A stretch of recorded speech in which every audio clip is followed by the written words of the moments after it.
The morning fog curled around Seattle's streets like ghostly fingers, winding through the towering buildings and muffling the usual city chaos.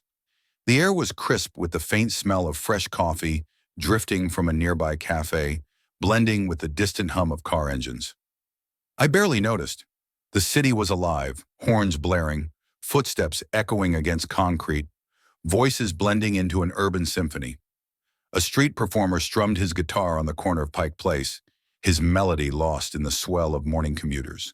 A businessman, in a tailored navy blue suit, power walked past, phone pressed to his ear, deep in conversation. Me? I was just like him, eyes down, absorbed, not in a conversation, but in a screen. My iPhone 14 was practically an extension of my hand. Just 5 more minutes, I muttered, utterly lost in a viral TikTok video.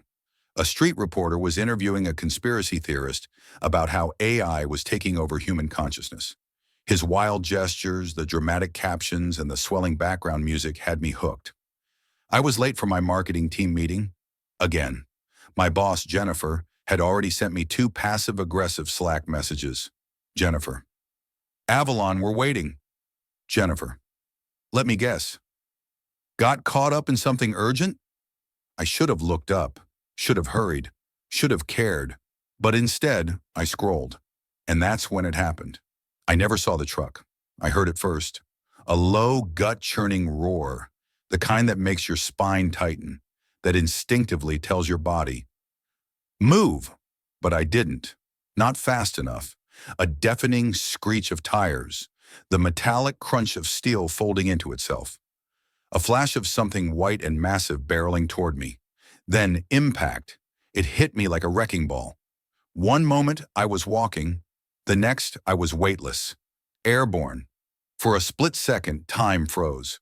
I saw everything too clearly. The Starbucks barista inside the coffee shop, her mouth forming a scream. A guy in a Seahawks hoodie, frozen mid-step, his iced Americano slipping from his fingers. Then gravity took me, 20 feet. The pavement rose to meet me like an executioner's blade. My body slammed into the concrete with a sickening crack. Pain never came, only darkness. I opened my eyes and saw my own body lying broken on the street below. I wasn't in it. I was above it, floating. At first I thought I was dreaming. I had to be. But no dream had ever felt like this. Below me, a scene unfolded in slow motion. The Starbucks barista had dropped her tray. The businessman in the navy suit was sprinting toward me, his phone clattering to the ground. Someone screamed, their voice warped like sound traveling through water. My phone lay nearby, shattered. Its cracked screen still glowed, stuck on that same stupid video. And then came the sirens. A paramedic squad rushed in, dressed in navy blue uniforms with Seattle EMS stitched across their jackets. They moved with practiced urgency, their voices clipped, commanding. Female, mid-20s, severe trauma. She's not breathing. Starting compressions, now! One of them, a guy with sandy blonde hair, dropped to his knees beside my body. He pressed hard against my chest, counting under his breath. 1, 2, 3, 4. Another paramedic tore open an AED kit, placing the pads against my chest. Charging! Clear! They shocked me. I didn't feel a thing, because I wasn't there. I wasn't just floating, I was being pulled. A force, not wind, not gravity, but something else entirely, was drawing me upward. Panic rose in my throat. I tried to fight it, to turn back toward my body, but it was useless. Below me, my chest jerked as they shocked me again. Come on, one of the paramedics shouted. Come on, come on! A woman in scrubs pressed an oxygen mask over my mouth, my lifeless mouth. Jesus Christ, we're losing her! Then the scene faded. The sound of sirens and shouting voices melted away, and I was gone.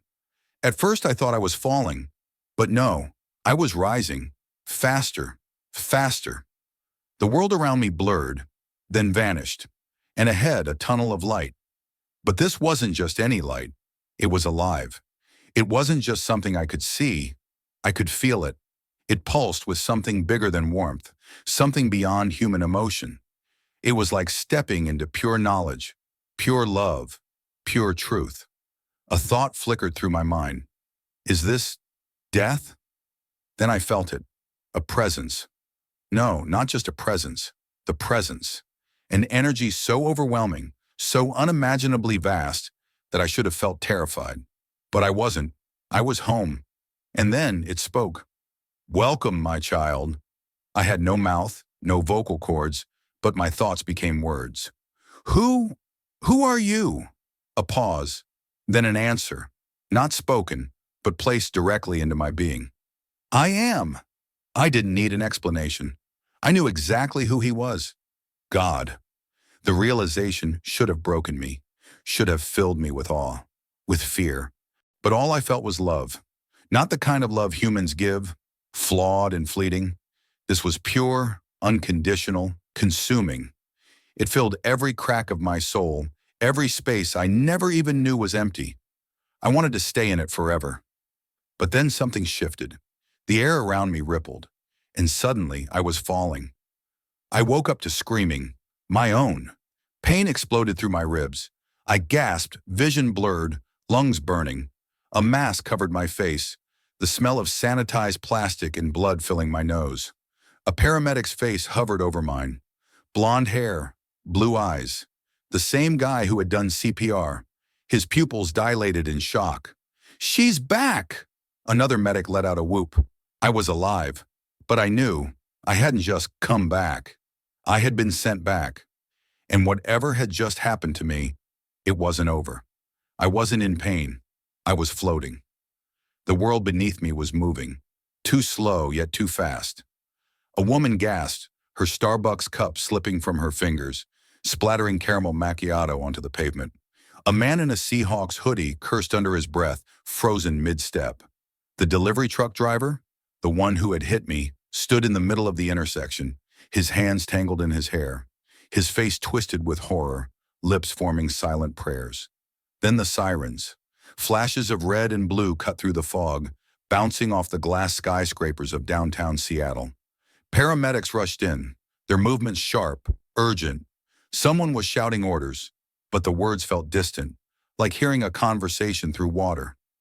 A man in navy scrubs knelt beside my body. He checked my pulse. He shook his head. No pulse. Another medic, blonde, mid-30s, muscular build, pushed him aside and started compressions. 1, 2, 3, 4. The ground around my body darkened as rain began to drizzle. Tiny drops splattered onto my skin, but I didn't feel them. I wasn't there. I was above it all, watching, detached. Yet something else was happening. I felt it before I understood it. A pull, a force. It started as a soft tug, like an invisible thread wrapping around my chest. But then it grew stronger, relentless, unstoppable, upward, higher, away from the city, away from the world I had known. For a moment I fought it, tried to turn back. I didn't know where I was going, but I wasn't ready to leave my body, was I? I stretched out my hands, reaching for something, anything. But there was nothing to grab onto. Below me, the medic shocked my body. My limbs convulsed. My chest lifted violently, then collapsed again. No response, someone yelled. Charging again. Clear. Another shock, but I still wasn't in there. I watched as a dark-haired paramedic pressed an oxygen mask to my face. Come on, stay with us. I wasn't with them. I was drifting further away. My shattered phone still lay beside my lifeless hand, its screen cracked, frozen on that stupid viral video. And then Seattle was gone. There was no sound, no sirens, no city noise, no voices, just silence. I wasn't floating anymore. I was moving, not falling, not rising, just being carried. A feeling I had never known before. Weightless, formless, limitless. The world behind me disappeared like a fading dream. And ahead, a light. It wasn't just light. It was living. It pulsed, not just with brightness, but with awareness. I felt it before I saw it. A warmth, a pull, an invitation. I drifted into the tunnel, and instantly something shifted. Knowledge. Not in words, not in thoughts, but in understanding.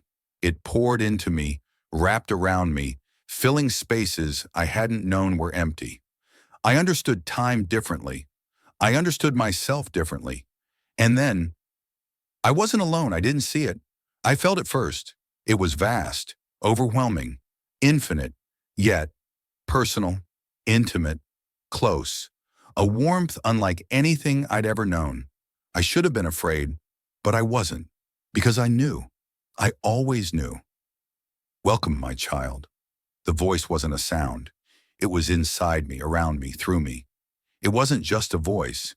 It was a presence. The presence. I tried to speak, but I had no mouth. I tried to move, but I had no body. Yet somehow my thoughts became words. Who? Who are you? The answer didn't come in syllables. It came as knowing. I am. In that moment I felt it. Love. Not human love. Not conditional love. This was pure, consuming, absolute. It filled every fracture, every wound, every empty space inside me. And for the first time in my existence, I was whole. I wanted to stay there. I never wanted to leave. But then the presence moved, and I knew. This wasn't just a reunion.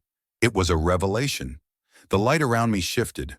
No longer just brightness, but images, moving, changing, history unfolding before my eyes.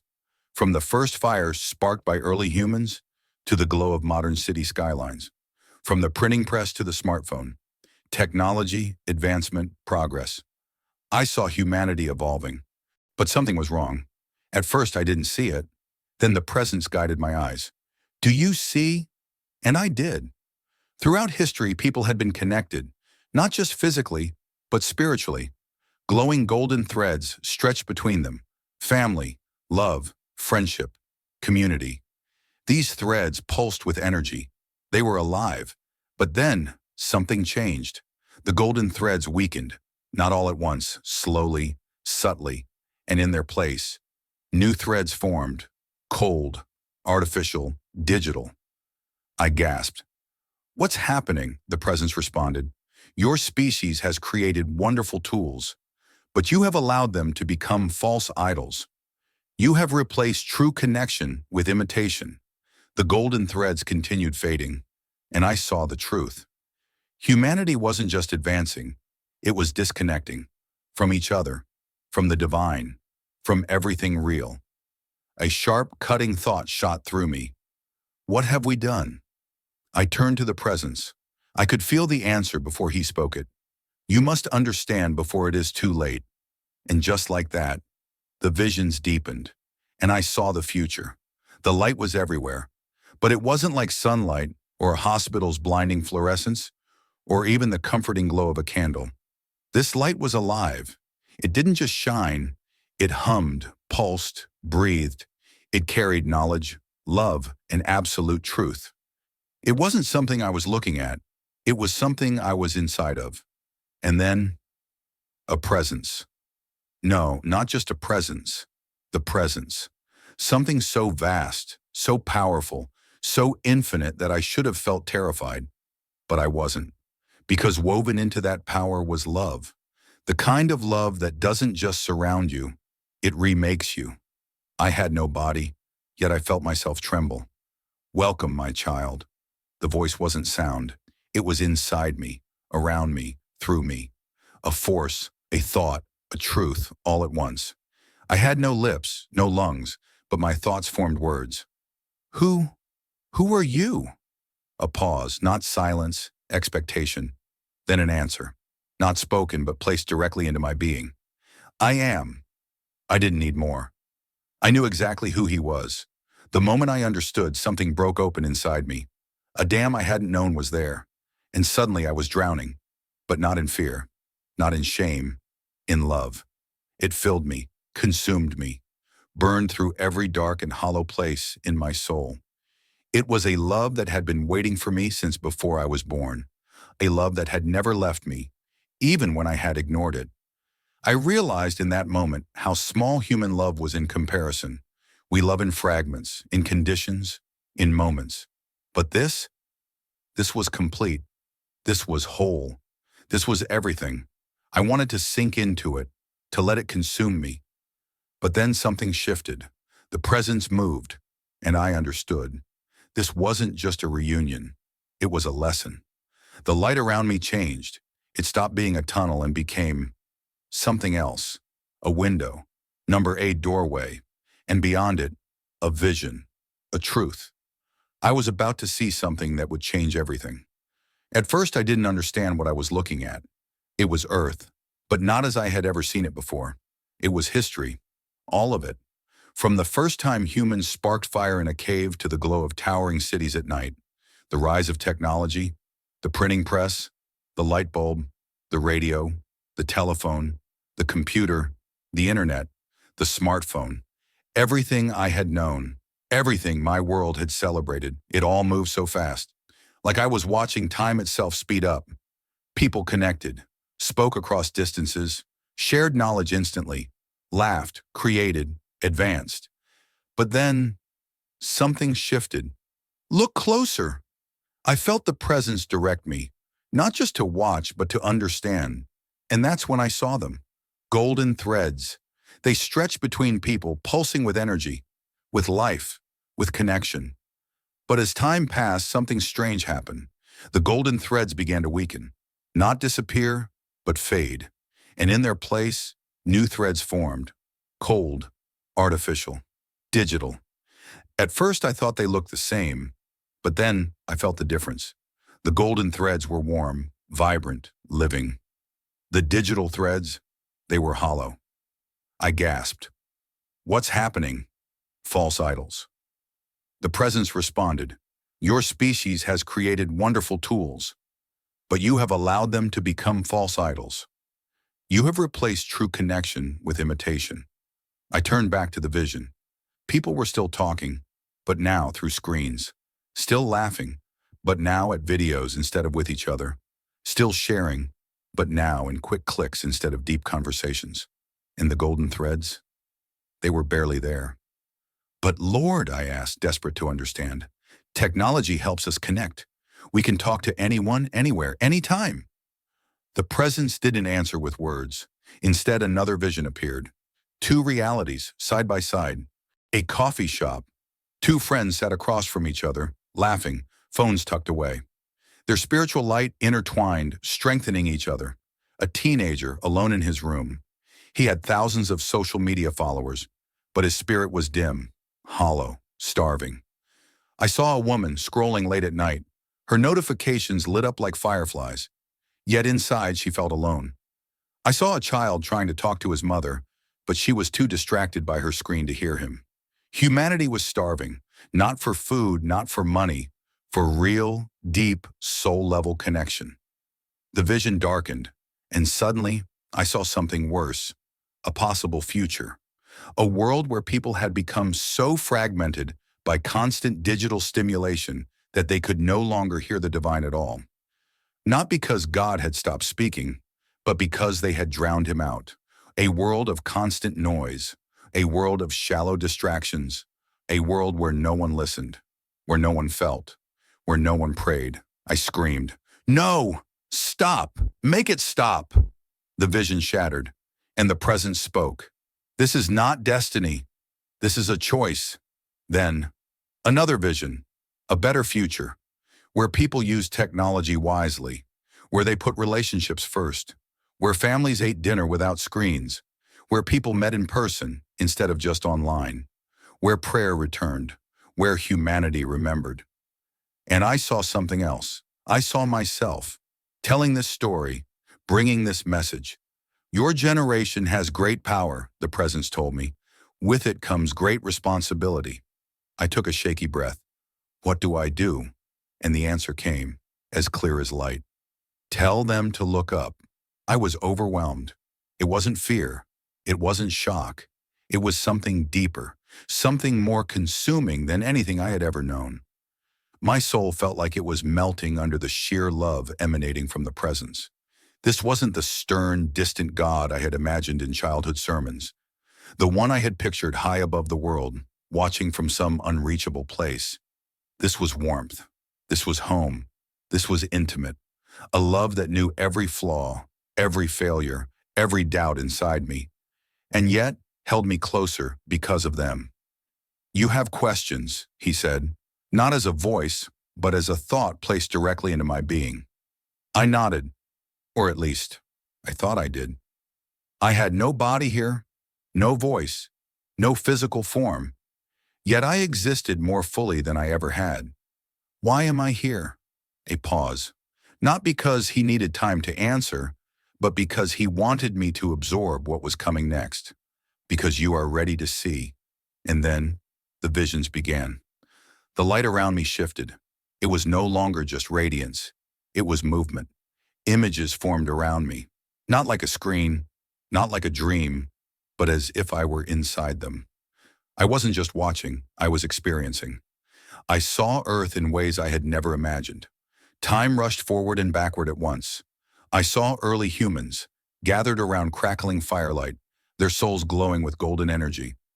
I saw the first civilizations rise.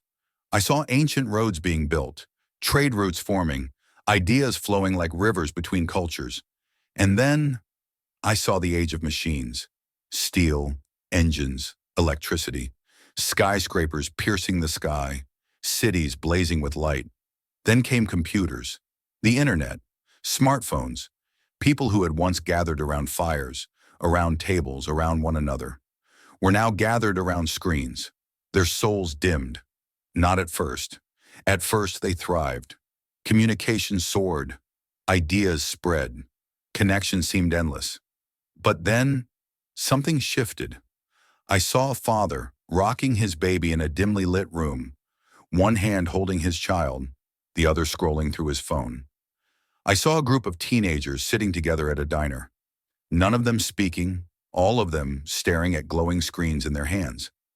I saw a woman crying in her apartment, her fingers hovering over the post button, ready to share a filtered version of her pain for digital validation. The golden threads of connection that had once tied humanity together, real, living, spiritual bonds, were being replaced by something artificial. I turned to the presence, aching for an explanation. "Why?" I asked. His response was gentle yet unshakable. "Because they have forgotten what real connection is." The vision shifted. Two scenarios appeared before me. The first, a family sat around a dinner table, laughing, talking, sharing stories. No devices, no distractions. Their spirits intertwined, their energy strengthening each other. The second, a family in the same house at the same table, but silent. Each person absorbed in their own world, scrolling, tapping, swiping. They were near each other, but not together. Their spirits were disconnected. A dull, invisible barrier had formed between them. And that's when I saw it. The digital threads. They wrapped around people, binding them to their screens, but not to each other. They looked like connection, but they weren't alive. They carried no real energy, no real presence. They were hollow. "But Lord," I asked, feeling a weight settle into my soul, "isn't technology helping us? We can talk to anyone, anywhere, anytime." His answer wasn't a lecture. It was another vision. I saw two friends. One sat across from the other in a cozy coffee shop, fully present. The other sat alone in a dark bedroom, scrolling through hundreds of digital interactions. The first friend, though engaged in only one conversation, was alive, glowing. The second, surrounded by thousands of connections, yet lonelier than ever. "You have mistaken quantity for quality," God said. "You were designed for depth, not endless scrolling." The next vision hit harder. I saw the spiritual battlefield, not metaphorically, literally. I saw unseen forces at war for human attention, for human focus. Every beep, ding, notification, and vibration wasn't just a sound. It was a hook, a distraction, a pull away from prayer, from stillness, from connection with the divine. I saw people waking up in the morning, reaching for their phones before they even said a prayer. I saw people scrolling at night, too mentally exhausted to even whisper a word of thanks to God. I saw generations being raised on screens, their spiritual senses dulled before they ever had a chance to develop them. And worst of all, I saw how easy it had been. They do not need to be destroyed, the presence said. Only distracted. Only disconnected. But then, a different vision, a path forward. I saw people waking up, choosing real conversations over quick messages, choosing prayer over endless scrolling, choosing silence over digital noise. I saw families restoring dinner time. I saw communities gathering again, in person. I saw people lifting their eyes from their screens and finding God again. I turned to the presence. Tears filled my soul. "How do I help?" I asked. His answer was simple. "Tell them to look up." I watched all of human history unfold before me, not as something distant, like a documentary or an old film reel. I was inside it. I felt the wonder of the first spark of fire, the awe as early humans gathered around its warmth, their souls ignited with newfound possibility. Then came the wheel, the birth of movement, of exploration, of building something greater than themselves. Then, the printing press. The first time knowledge could be shared beyond a single moment. Books, letters, ideas that outlived the people who wrote them. Then, electricity, a single invention that shattered the darkness. Then, computers, the power to calculate, create, and connect at speeds never before imagined. Then, the internet, a global thread tying humans together, eliminating distance, allowing ideas to spread in the blink of an eye. And then, social media, a platform that promised to connect the world in ways no one had dreamed of. Each invention shimmered with excitement, with potential. Humanity marveled at its own creations. It was progress. It was brilliance. It was freedom. But then, something changed. I saw them, golden threads of human connection wove through the world, glowing with divine energy. These were real bonds: love, friendship, family, community. They stretched from person to person, pulsing with something alive.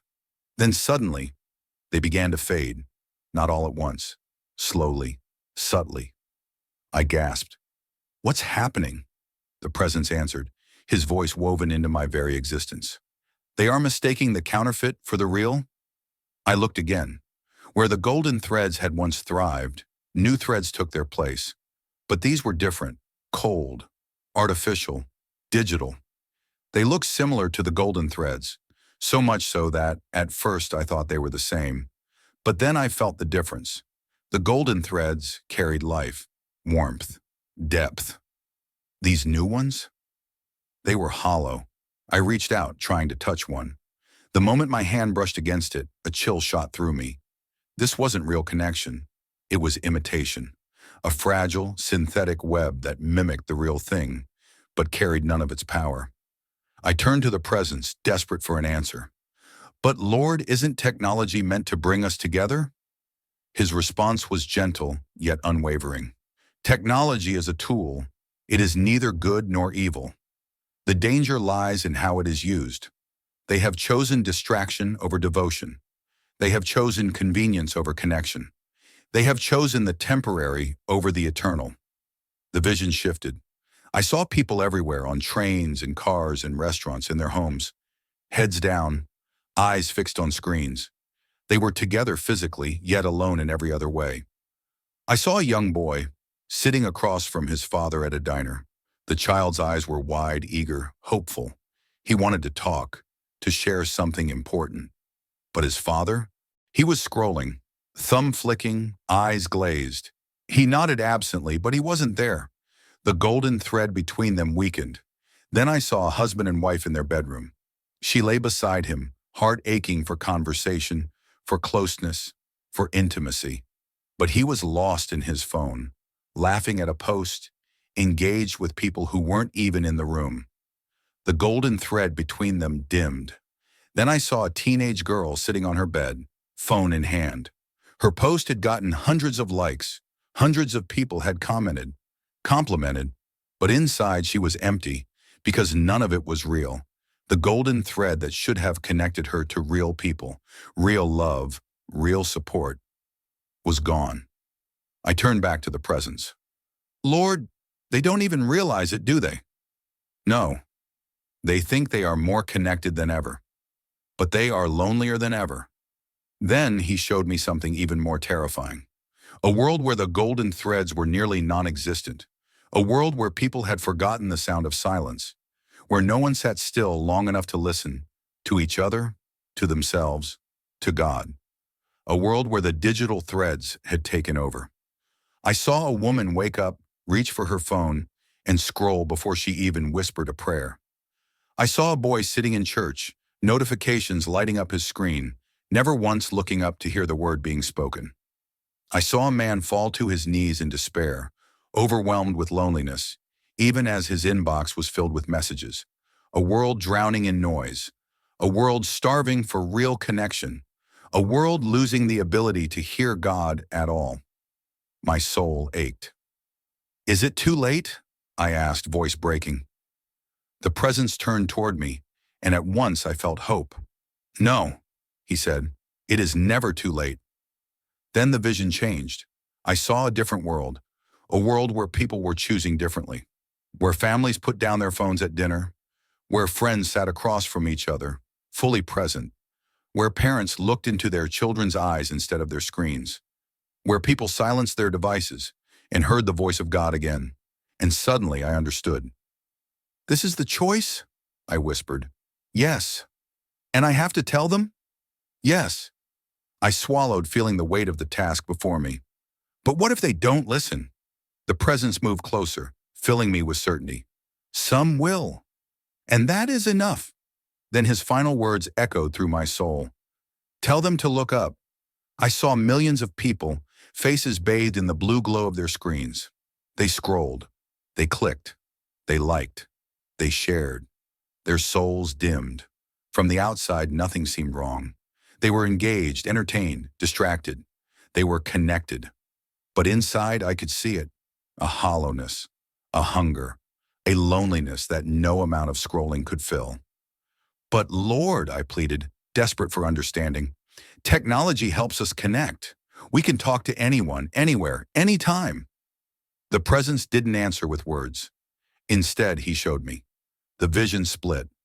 Two scenarios appeared before me. The first, a coffee shop. Two friends sat across from each other, phones down, eyes locked, engaged in deep conversation. One was telling a story, animated and expressive. The other was listening, really listening. They laughed, they leaned in. Their spiritual light intertwined, growing brighter, stronger, deeper. This was true connection. Then the second, two people, each in their own separate rooms. Each had thousands of social media followers, likes, shares, comments. The numbers were high, but their spiritual light was faint, flickering like a dying ember. They were surrounded by digital voices, yet they felt alone. Connection is not connection. I could hear the capital C in the second word. I turned to the presence. "We don't see the difference, do we?" I whispered. "No," he said, "and that is the greatest deception of all." The vision shifted again. I saw a man at a party. The room was crowded. The music was loud. His phone was buzzing nonstop. Text messages, tags, notifications. He smiled at the camera, posed for a photo, threw his arm around a friend, laughed for the sake of the post. Then as soon as the camera clicked, his smile vanished. He pulled out his phone, checked the likes, refreshed the feed. He was surrounded by people, yet completely alone. Then I saw a woman at home, sitting in bed, phone glowing in the darkness. She scrolled past perfect vacations, perfect relationships, perfect lives. Her spirit shrank, not because she wanted those things, but because she felt she wasn't enough. "They are drowning in the illusion of more," the presence said. "More connections, more followers, more content, more validation. But more is never enough." I felt my soul ache. "So what do they need, Mom?" I asked. His answer came with a new vision. I saw a father and daughter. She was 7 years old, sitting at the kitchen table, coloring a picture. Her father sat across from her, phone in his hand. She looked up, eager to show him her drawing, but he was too busy scrolling. She tried again. "Daddy, look!" No response. Her light dimmed. Then I saw the same scene again, but this time, The father put down his phone. He looked into his daughter's eyes. He smiled. He asked about the picture, about her colors, about her imagination. She beamed, and her spiritual light grew. I watched as it expanded, reaching out toward him, intertwining with his own. And that's when I understood. Presence is power. Real presence. Not just being in the same room, but being fully there. Lord, I whispered, overcome. This is what we've forgotten. Yes, this is what we've lost. Yes. Can we get it back? The presence moved closer. Only if you choose it. The vision changed again. I saw a spiritual battlefield, but this wasn't like any war I had ever imagined. There were no swords, no guns, no explosions. The weapons were distractions. The attacks were notifications, endless scrolling, comparison, addiction. The battlefield was everywhere, in homes, in churches, in schools, in hearts. And the casualties? I saw people who were spiritually numb. They weren't evil. They weren't lost. They were just busy, too busy to pray, too busy to notice their children growing up, too busy to hear the voice of God. They do not need to be destroyed, the presence said. Only distracted, only disconnected, only kept from ever looking up. Tears burned my soul. We never even saw the war, did we? I whispered. No. We never saw the enemy. No. Because we were too busy holding our phones. The weight of it crushed me. Is it too late? The presence was silent. Then, a shift. And I saw something new. The battlefield faded. In its place, I saw hope. I saw people choosing differently. A man waking up, reaching for his Bible before his phone. A mother setting device-free dinner times with her family. A teenager turning off notifications, stepping outside to breathe in the world. A church where people actually listened without distractions buzzing in their pockets. I saw eyes lifting. I saw screens darkening. I saw people remembering. It is not too late, the presence said, but they must wake up. They must choose presence over distraction. They must choose love over likes. They must choose me. And then the words that burned into my soul forever. Tell them to look up. Then came the most horrifying vision of all. Not the past, not the present. A future, not a prophecy, but a warning. A world not destroyed by war or famine or fire. A world starving for something deeper. A world where people's souls were fragmented by constant stimulation. I saw them, everywhere. People walking through their days, faces blank, eyes dull, movements mechanical. Not because they were lifeless, but because they were numb. No one listened. No one felt. No one prayed. God hadn't gone silent. They had drowned him out. The vision shifted, pulling me deeper. I saw a woman in her apartment. She sat alone, bathed in the eerie blue light of her phone screen. Every few seconds it buzzed, a new like, a new comment, a new distraction. Each time her brain fired with momentary pleasure, a dopamine hit, a tiny rush, then emptiness. I felt it, like a void wrapped around her heart. She had thousands of digital connections, yet she had never been lonelier. Then I saw a young boy, 5, maybe 6 years old, big, hopeful eyes. He stood beside his mother. She sat on the couch, phone in hand, scrolling endlessly. He tugged on her sleeve. "Mommy," he whispered. She didn't hear him. He tried again. "Mommy, please." Nothing. She was there, but she wasn't there. The golden thread between them weakened. I felt his soul shrink. A child starved for attention, craving presence, aching for love. But his mother, she was lost in a world that wasn't even real. I saw a man in bed. It was late, his body exhausted, his mind overstimulated. He had spent hours scrolling, filling every moment of silence with noise. And now as he lay there, too tired to pray, too drained to think, too distracted to listen, his soul dimmed. God was speaking, but he wasn't listening. He had trained his mind to only hear the constant hum of distraction. And in that silence where God once met him, there was only emptiness. "Stop!" The word tore from my soul. Make it stop! I couldn't take it. This wasn't life. This was existence without depth. This was connection without meaning. This was hell disguised as convenience. And the worst part? They didn't even know it was happening. They thought they were fine. They thought they were happy. They thought they were connected, but their souls were starving. The vision shattered. Darkness rushed in.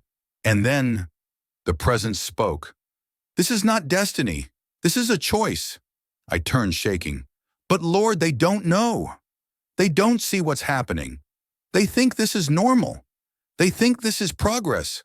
The presence was calm, unshaken. That is why you must tell them. They are not doomed to this path. They can choose differently. Then a new vision, a world that looked the same, but was different. People choosing presence over distraction. I saw a father at a park, phone in his pocket, playing with his son. I saw a group of friends talking, laughing, phones untouched on the table.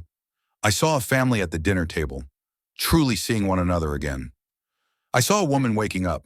Before checking her phone, she whispered, "Thank you, Lord." I saw a man kneeling beside his bed, praying instead of scrolling. And I saw something else. Light, growing, filling the spaces where digital noise had once suffocated their souls. They were awakening, remembering, choosing real connection over artificial stimulation. I turned to the presence. "How do I help?" I asked. "How do I make them see?" His words burned into my soul. "Tell them to look up. Tell them to choose presence. Tell them to turn off the noise long enough to hear my voice again." Suddenly, a pulling, a force yanking me backward. I gasped. The light around me faded. The warmth of the presence began to slip away. "No, please, don't send me back." I wasn't ready. I wasn't done. I wanted to stay. I wanted to be fully consumed by that love forever. But then, "You must go. You must tell them." Everything went dark. Pain, sound, light. I gasped. Air rushed into my lungs. A machine beeped. I was back. I felt the weight of my body, the ache of my broken ribs. Voices swarmed around me. Doctors, nurses, my family, tears, shouts, disbelief. "She's awake. Oh my God, she's breathing." I blinked, my vision still blurred, my mind trying to process. But one thing was clear. I had been sent back for a reason, and now I had a mission. The presence didn't leave me in despair. Instead, he showed me hope, a new vision, not of loss, not of fragmentation, but of restoration. A world where people use technology with wisdom, not as an escape, not as a replacement, but as a tool, nothing more. I watched, I felt, and I knew. I saw families, not gathered around screens, but around tables, device-free dinners, parents looking into their children's eyes, truly listening, teenagers talking, laughing, engaged. The golden threads of connection grew stronger. I saw friends meeting in person instead of just texting or FaceTiming. They hugged. They touched each other's shoulders as they spoke, expressions full of warmth. They weren't just sharing memes and messages. They were sharing life. Then I saw something even more beautiful. I saw prayer being restored. The divine voice, once buried under distractions, was heard again. People kneeling beside their beds at night, not scrolling, but seeking. People walking through parks, not with earbuds blasting noise, but in silent conversation with God. People waking up in the morning, before reaching for their phones, they whispered, "Thank you, Lord." And with each of these choices, their light grew, stronger, brighter, unbreakable. This was a world that had remembered. This was a world that had chosen differently. Your generation has great power, the presence told me. With it comes great responsibility. I took a shaky breath. What do I do? His answer was simple. Tell them to look up. I barely had time to process it, to plead for one more moment, to ask more questions. Because suddenly, the world shifted. The light pulled away. The warmth began to fade. "No!" I gasped. I clung to the presence, desperate to stay. I wasn't ready. I didn't want to leave. But the force pulling me backward was relentless. "You must go. You must tell them. The voice was calm, unwavering. And then the falling began, faster, faster. Darkness rushed around me. Sound returned. Pain slammed into my chest. And suddenly, I gasped. A violent, painful, shocking inhale. Air burned its way into my lungs. Beeping, shouting, tears. I blinked rapidly, my vision blurred, my entire body screaming in protest. Voices swarmed around me. Doctors, nurses, my family. She's awake. Oh my God, she's breathing. A hand clutched mine. I turned, struggling to focus. It was my mother. Tears ran down her face as she whispered, "You came back to us, baby." I tried to speak. Nothing came out. My throat felt raw, shredded. I heard a nurse say, "She's been out for 3 days. Multiple fractures, internal injuries. But her vitals," she trailed off, shaking her head in disbelief. "It's like she's healing too fast." But I knew the real miracle wasn't my body. It was the message I had been sent to carry. The hospital room blurred around me. Machines beeped. Doctors murmured. My mother squeezed my hand, her lips trembling with emotion. But in my mind, I was still there, still standing in the presence of the Almighty, still feeling the weight of what I had seen. I had been given something, a truth that could change everything. And now, I had to share it. It took hours before I could finally speak. My mother was still beside me, holding my hand as if she was afraid to let go. I turned to her, my voice hoarse. "Mom, do you still pray?" She blinked. "What? Do you still pray?" I whispered again. A pause. Then a small, sad smile. "Not as much as I used to." "Why?" She sighed, brushing her fingers over my hair. "Life gets busy, sweetheart." "Look up," I said. She frowned. "What?" I squeezed her hand. "Just look up. Every day. Put the phone down. Listen." Tears welled in her eyes. She didn't know why I was saying it. She didn't understand. But something in her shifted. And at that moment, I knew. This was the beginning. The next few weeks were a blur of recovery. Doctors called it a miracle. Multiple broken ribs, a fractured collarbone, internal bleeding. Yet somehow, I was healing at an impossible rate. My scans looked better every day. My strength returned faster than expected. But I knew the real reason I was here had nothing to do with medicine. I had been given a second chance. Not to live for myself, but to wake others up. I started small, conversations with my family, then with friends, then with anyone who would listen. I told them what I had seen. I told them the truth. And slowly I saw it. People started changing, not all at once, not perfectly, but they started choosing differently. They started looking up. And with each choice, each step back toward presence, toward silence, toward God, the golden threads of connection began to shine again. I knew my work wasn't done. There were still millions out there, millions who didn't know, who were still numbing themselves with endless scrolling, who were still missing the voices of their children, their friends, their own souls crying out for more, who were still drowning out God's whispers. But now I had a mission. I would not stop. I would tell them. I would show them. I would remind them. It is not too late. You can wake up. You can choose presence. You can hear God again. All you have to do is look up. The visions faded. The warmth began to pull away. The light that had wrapped around me, filled me, began to recede. I felt the shift before I heard the words. It is time to return. I resisted.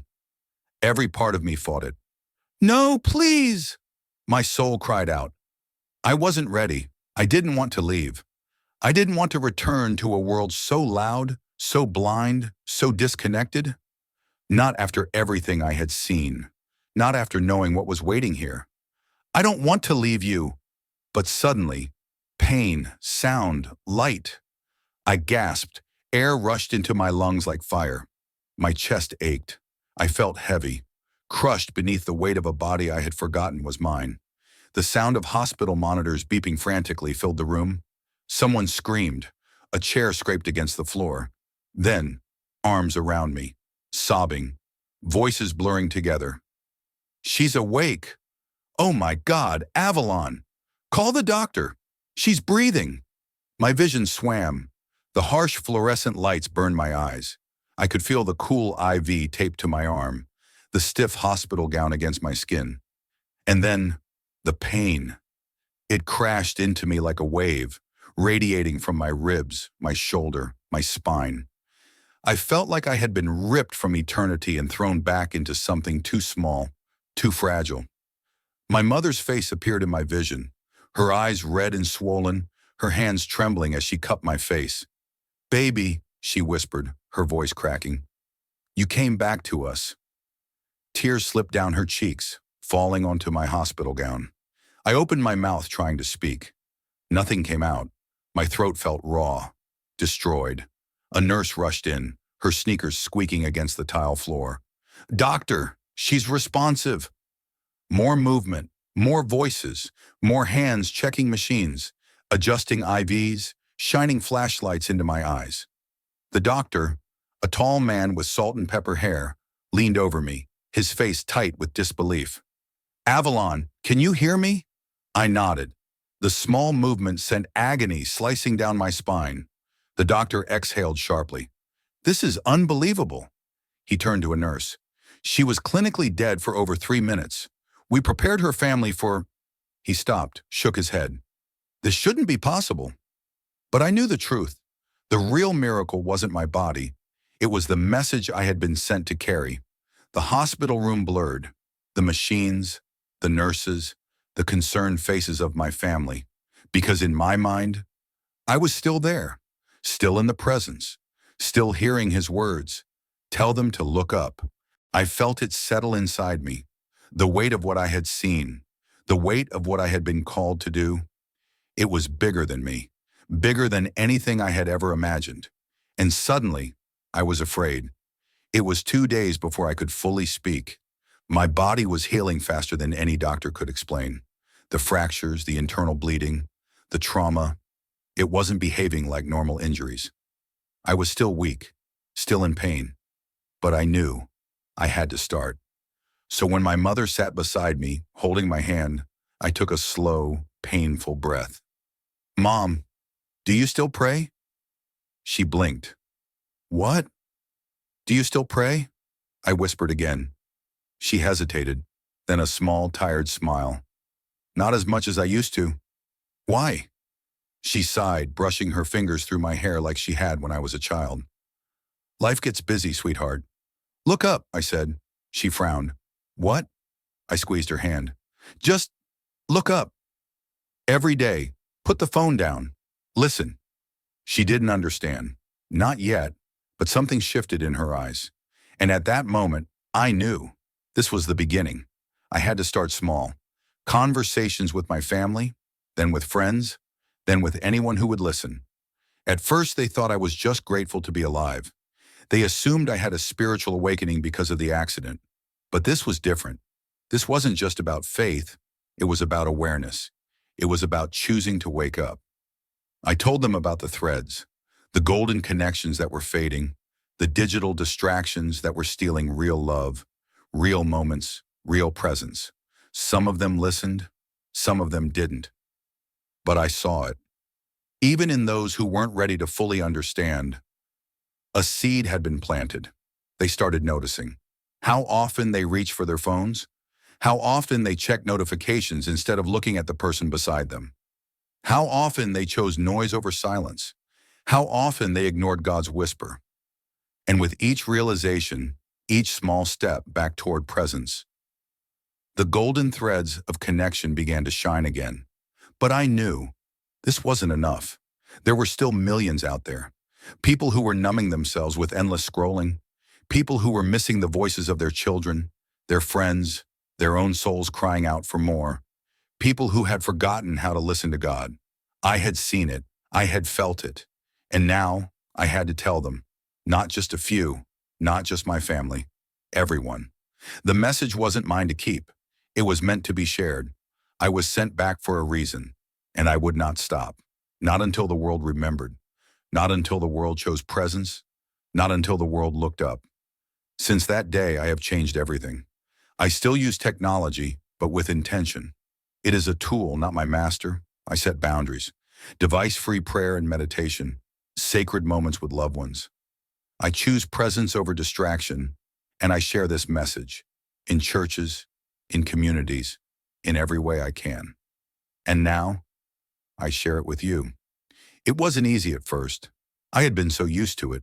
The habit, the instinct, the reflex, waking up and reaching for my phone, sitting in silence and filling it with scrolling, letting a few minutes of boredom turn into an hour lost in distraction.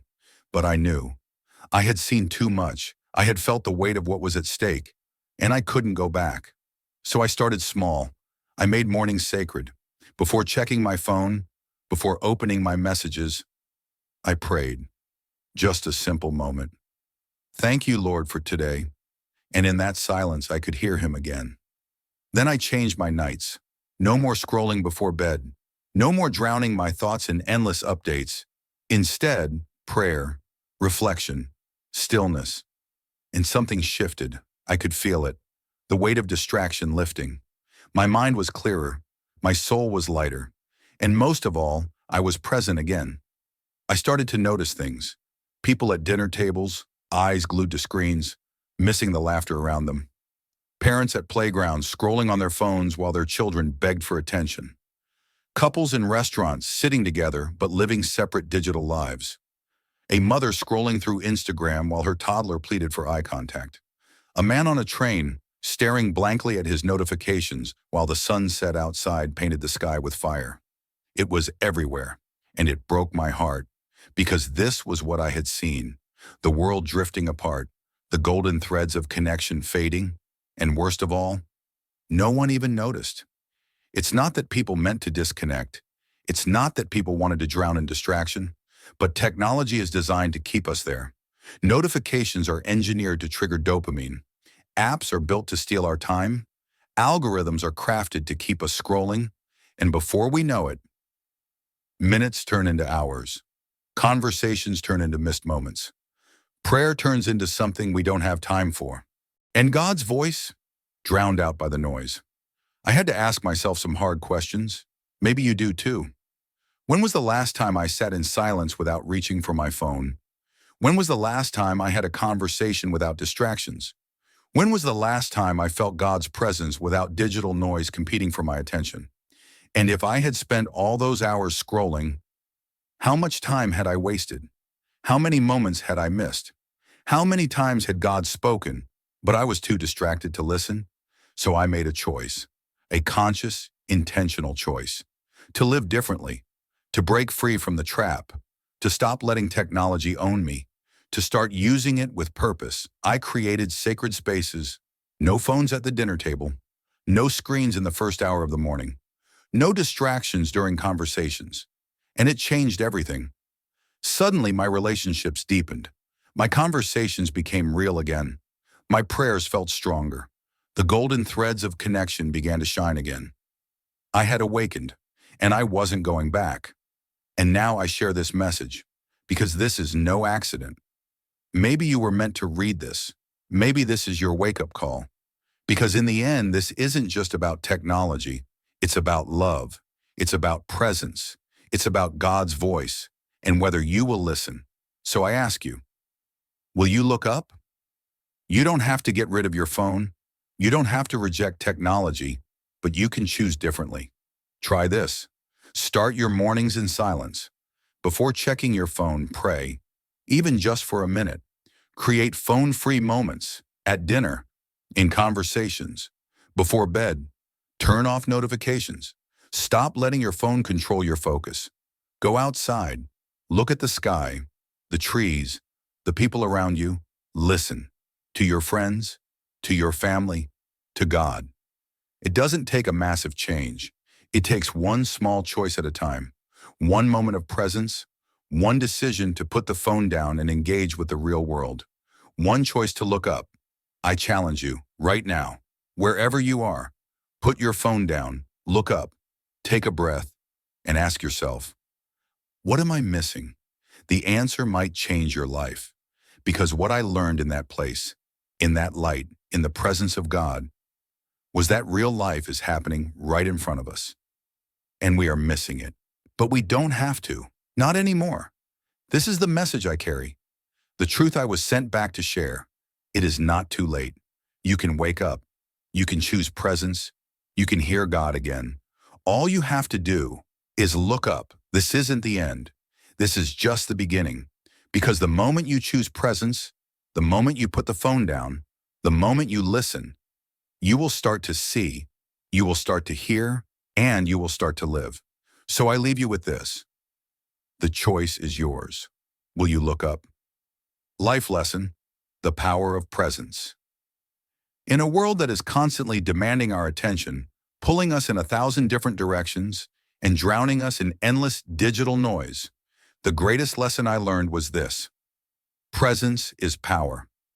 Being fully here, fully engaged, fully alive, that is what we were created for. We were never meant to spend our lives staring at screens, seeking validation from strangers, or numbing ourselves with distractions. We were meant to see each other, to hear each other, to feel deeply, to love fully, to listen to God's voice. But somewhere along the way, we lost that. We replaced deep conversations with quick texts. We replaced meaningful moments with social media updates. We replaced silence and reflection with endless scrolling. We replaced prayer with notifications. And in doing so, we disconnected from the things that matter most. But the truth is, we can choose differently. We can put our phones down. We can make time for the people we love. We can listen, truly listen. We can sit in silence and hear God again. We can wake up. Because real life isn't happening on a screen. It's happening in front of us, in the laughter of a child, in the warmth of a hug, in the quiet moments where God whispers to our hearts, in the presence of the people we love. And if we don't start looking up, we're going to miss it. So if there's one thing I hope you take from my experience, from my journey, from this message, it's this. Be present. Be present with your family. Be present with your friends. Be present with yourself. Be present with God. Because presence is the difference between existing and truly living. And in the end, when your time here is done, when your final moment comes, you won't wish you had checked your phone more. You won't wish you had gained more followers. You will wish you had lived more. So choose now. Choose to be here. Choose to listen. Choose to love. Choose to look up.